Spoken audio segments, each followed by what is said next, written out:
Salut, c'est Jérôme d'AMZ Cockpit. Aujourd'hui, je voulais vous faire un petit retour d'expérience sur la vente sur Amazon en général. Je discute beaucoup avec des entrepreneurs, que ce soit des restaurateurs, des freelances, photographes, SEO, designers, graphistes, ou même pour vous dire avec un docteur. Et ils me disent tous que la vente sur Internet, c'est bien joli, c'est beau, ça fait rêver, etc., etc. Mais c'est pas forcément quelque chose qui les passionne et qui les intéresse. Et c'est à ce moment-là où je leur ai expliqué mon cas personnel et de comment j'ai réussi à investir l'argent que j'ai gagné avec mon premier private label dans un projet qui m'intéressait encore plus et dans lequel je me suis épanoui et sur lequel j'ai réussi à apprendre énormément de choses. Je vous explique tout ça après la petite intro.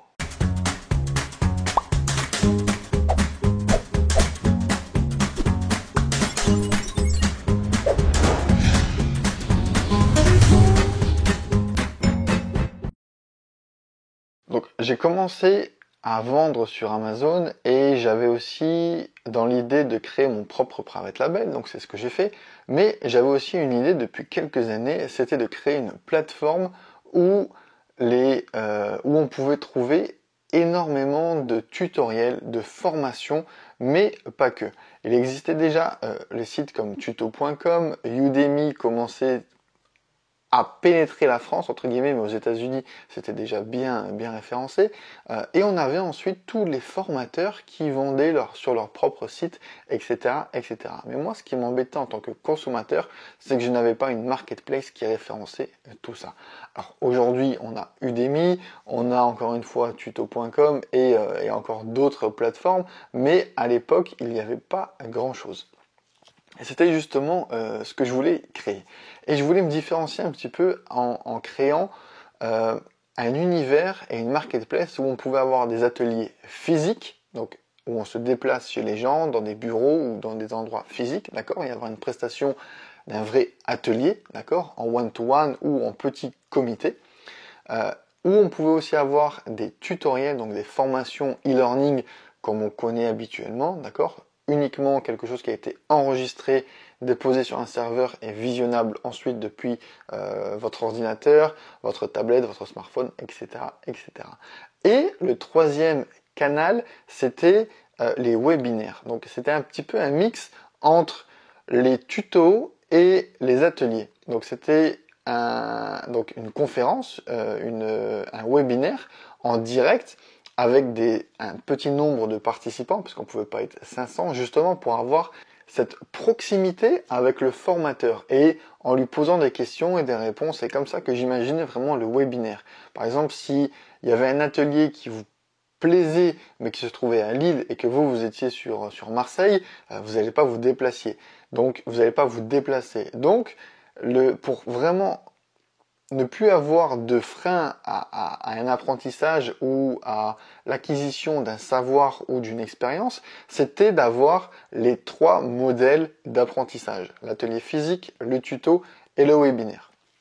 Et donc ça, j'ai commencé à le créer. J'ai fait des devis sur Coder, sur Malte, sur d'autres marketplaces comme ça où on trouve des freelances.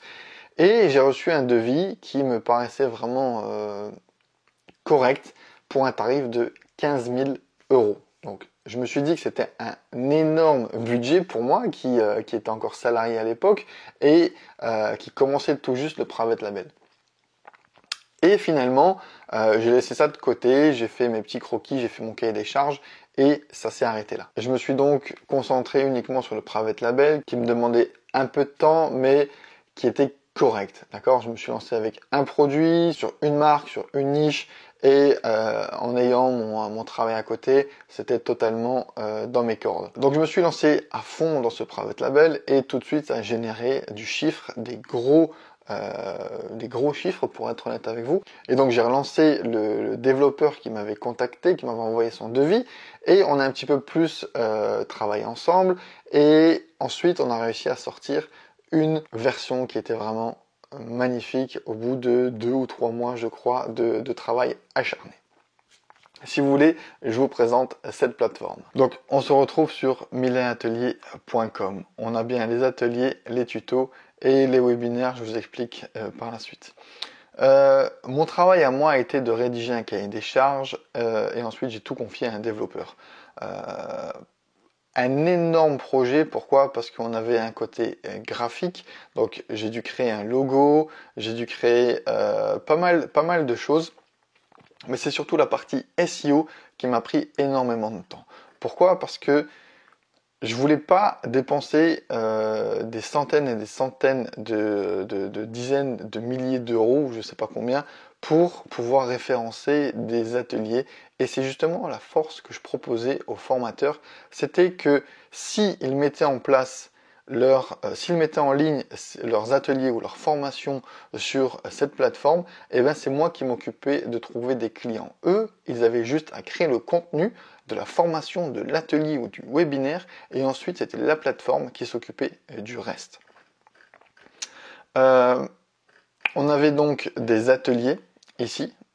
Il y avait pas mal de catégories.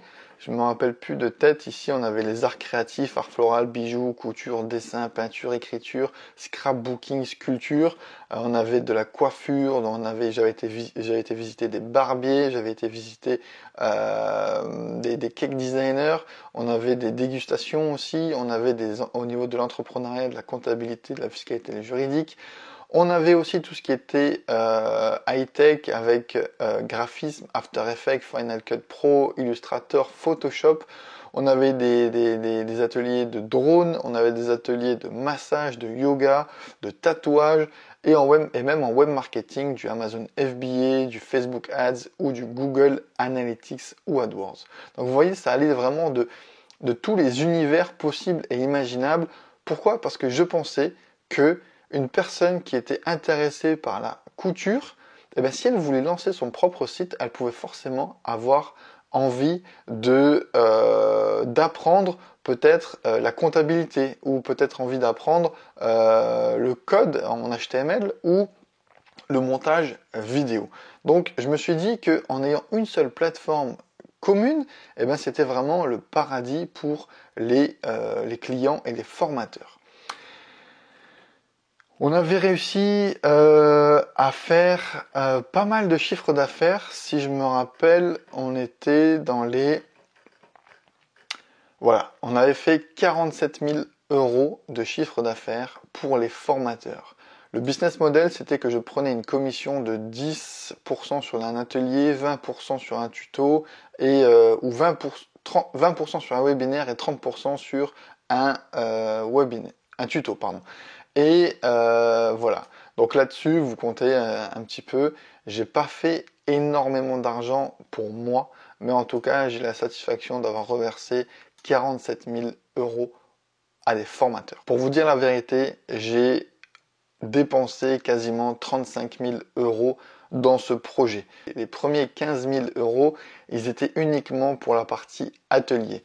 Il faut savoir que quand vous allez sur un atelier, ici, on va vous afficher des ateliers qui sont juste à côté de chez vous, ou du moins les plus proches. C'est trié par géolocalisation de votre adresse IP. Donc il y a vraiment un énorme travail de géolocalisation parce que je voulais pas qu'on affiche des ateliers qui se trouvent à Marseille ou voilà en premier. Je voulais vraiment qu'il y ait un système de géolocalisation pour les ateliers, d'accord? Pour les tutos, il n'y avait pas ce système. Et donc les premiers 15 000 euros étaient pour la création du site et la partie atelier. J'ai tout de suite réenchéri sur la partie tuto parce que pour moi c'était quelque chose où je n'avais aucune limite physique. C'est-à-dire que je pouvais aller contacter des gros formateurs et leur demander d'aller mettre des formations sur mon site internet et commencer à générer du trafic et de l'argent. Plutôt que sur des ateliers où je devais forcément être à côté ou du moins avoir une présence peut-être un peu plus physique que sur des systèmes en ligne. Et ensuite, on a été sur la partie webinaire. Et la partie webinaire était générée avec un système de visio en direct, en live. Après 30 000 euros qui ont été financés par mon private label entièrement. Et je me suis rendu compte que j'avais pas les reins assez solides au niveau du travail. Ça demande un travail énorme de monter une marketplace parce qu'il faut trouver des clients et il faut trouver des formateurs. Donc vous êtes vraiment au milieu, contrairement à un produit physique ou un produit que vous vendez et vous devez uniquement trouver des clients. C'est la même chose pour Airbnb par exemple ou pour Amazon. S'ils n'ont pas de vendeurs, ils n'ont pas de produits achetés. S'ils n'ont pas de produits achetés, ils n'ont pas de clients qui viennent sur le site internet. Et bien c'est exactement la même chose pour ce site internet milletatelier.com. J'étais entre les deux feux et tout seul c'était vraiment compliqué d'aller trouver des formateurs et d'aller trouver des clients ensuite. J'ai finalement vendu ce site internet pour une bouchée de pain. Et en faisant cette vidéo, je viens de me reconnecter sur le site internet et je me suis aperçu du coup qu'il n'y avait plus les webinaires. Tout simplement parce que les webinaires, il y avait un système qui était payant où on devait acheter des licences derrière et à mon avis la personne n'a pas renouvelé cet achat. En faisant ce site internet, j'ai appris énormément. J'ai appris le design, la conception, l'UX, l'expérience utilisateur et surtout le SEO. En termes de référencement naturel, ce site internet était vraiment une perle. J'ai écrit des dizaines et des dizaines d'articles, j'ai écrit des pages avec du texte et du contenu et ça m'a fait plaisir. C'était vraiment une passion pour moi et c'est ce que j'explique un petit peu dans ce site internet, c'est vivez de votre passion. Et c'est ce que je voulais proposer à des dizaines et des centaines de créateurs de contenu, c'était de vivre de leur passion. Peut-être pas forcément de gagner des millions d'euros, mais au moins d'avoir des revenus qui sont récurrents et sans se prendre la tête. Pourquoi? Parce que dans le concept, c'était que je fais exactement la totalité du marketing de chaque atelier, de chaque tuto et de chaque webinaire. Si on prend par exemple un tuto au hasard comment faire de la publicité AdWords sur YouTube de Sébastien Tissier, on en a vendu 121. Ou alors peut-être Patrimoine en or de Maxence Rigotier, on en a vendu 94 sur notre site internet. Et lui n'a rien dépensé. C'est moi qui ai tout fait le marketing, c'est moi qui ai fait le SEO, c'est moi qui ai rédigé, qui ai fait le contenu, etc., etc. On avait même un système où on allait retargeter sur Facebook et sur Google automatiquement et avec notre compte de la marketplace. C'est-à-dire que le formateur ne débourse rien. Aucun frais de publicité pour lui. Donc c'était vraiment une idée que je pensais qu'elle allait fonctionner. Tout ça pour vous dire que grâce à mon private label, j'ai pu investir dans ce projet qui me tenait à cœur. J'ai perdu de l'argent, mais j'ai appris énormément de choses. Et c'est même grâce à ce projet que j'ai rencontré le développeur avec qui nous avons travaillé et développé AMZ Cockpit. Donc vous voyez que même si vous êtes photographe, docteur, SEO, femme au foyer ou même banquier ou consultant ou que sais-je encore, des dizaines et des dizaines d'autres métiers, la vente sur Amazon peut vous aider à concrétiser un projet qui vous tient vraiment à cœur. Et c'est ce que j'aimerais vous faire comprendre dans cette vidéo. C'est que ce projet d'atelier m'a pris énormément de temps. Mais par contre, la vente sur Amazon était en automatique. J'ai passé franchement un peu de temps parce que c'est pas en 3 clics qu'on arrive à faire des gros chiffres sur Amazon, mais la logistique était automatisée. C'est pas moi qui envoyais les colis à mes clients, j'avais juste du réassort une fois que tout le système était en place, une fois que les produits étaient lancés et que la machine tournait et était rodée. Et grâce à ce revenu qui était passif, totalement passif pour moi, j'ai réussi à le réinvestir dans un projet qui lui me prenait du temps. Donc voilà, c'est ce que j'aimerais vous faire comprendre dans cette vidéo. J'espère que mon cas personnel et mon échec, entre guillemets, mais c'est un échec financier, mais par contre j'ai appris encore une fois énormément de choses sur une plateforme, comment monter une plateforme d'atelier, d'e-learning et de formation et qui va certainement me servir dans mon futur projet que je vais vous proposer très bientôt. Voilà, cette vidéo est maintenant terminée. N'oubliez pas de vous abonner à la chaîne, d'activer la petite cloche comme d'habitude pour être tenu au courant des nouvelles vidéos publiées. Et je vous dis à très bientôt pour une prochaine vidéo. Ciao, ciao.